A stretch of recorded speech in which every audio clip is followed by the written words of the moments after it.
Estado se perpetra as pensións dos e das emigrantes retornados e retornadas, o establecemento polo Partido Popular de repagamentos na sanidade, a retirada do financiamento público de medicamentos moi usados, ou o recobro dos medicamentos que se dan nas farmacias dos hospitais, afectándonos especialmente a pensionistas e persoas con enfermedades crónicas, converténdose nun novo imposto á enfermidade.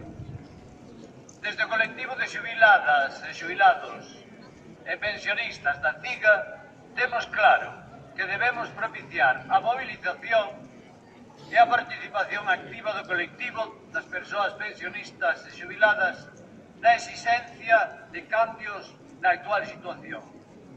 É necesario que nos movilicemos para que se derroguen todas estas políticas e reformas. É urxente que defendamos o sistema público de pensións, o poder adquisitivo das pensións e o dereito a que as pensións mínimas sexan iguais ao salario mínimo interprofesional. Ante as amenazas constantes ás nosas pensións, movilicémonos na defensa dos nosos dereitos, por unhas pensións dignas.